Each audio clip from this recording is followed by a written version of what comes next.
پرامن احتجاج کریں گے تاکہ بشرا بی بی جلد سے جلد رہائی مل سکے. بسم اللہ الرحمن الرحیم. ایاک نعبد و ایاک نستعین. میں آپ کا بھائی چودھری محمد نذیر حلقہ پی پی 11 راولپنڈی آپ سے مخاطب ہوں. جیسا کہ میری بہن آمنہ نے کہا ہے کہ آج ایک امید لگی تھی کہ بی بی صاحبہ کو یہ رہا کریں گے، لیکن اس فسطائی حکومت نے جیسی ڈائریکشن دی، میں یہ سمجھ رہا ہوں کہ منگوا چلا رہا ہے. بہانوں سے کارکنان شام 5 بجے کے اڈیالہ جیل کے باہر پہنچ چکے ہیں، لیکن انہوں نے لگ یہ رہا ہے کہ ابھی لسٹ بھی جاری نہیں ہوئی.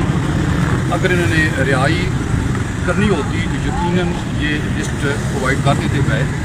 میڈیا بھی یہاں آپ دیکھ رہے ہیں کہ میڈیا بھی یہاں سے جا چکا ہے اور پولیس یہاں پہ موجود ہے، کارکنان بھی موجود ہیں. لیکن اس فسطائی حکومت کو ہوش کے ناخن لینے چاہیے کہ یہ عوام کا دیا ہوا مینڈیٹ اس سے پہلے بھی آپ چلا چکے ہیں. آپ 47 کے اوپر بنے ہیں. یہ عوام آپ کا انصاف کرے گی اور انصاف کرنے کے لیے الحمدللہ نکل چکی ہے.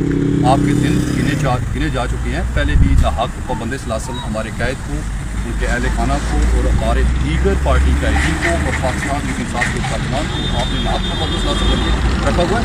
پاکستان کی عوام یہ کہتی ہے کہ ہم نے مینڈیٹ قائد عمران خان کو دیا ہے اور ہمارے قید کے اوپر سے پھر فوج جو جھوٹے مقدمات آپ نے بنائے ہوئے ہیں ان کو مدد کیا جائے اور رہائی دی جائے. اور انشاءاللہ پاکستان کی عوام سی شعور ہے اور اپنا حق لینا چاہتی ہے اور اپنا حق انشاءاللہ عزیز آپ کو لے کر دیں.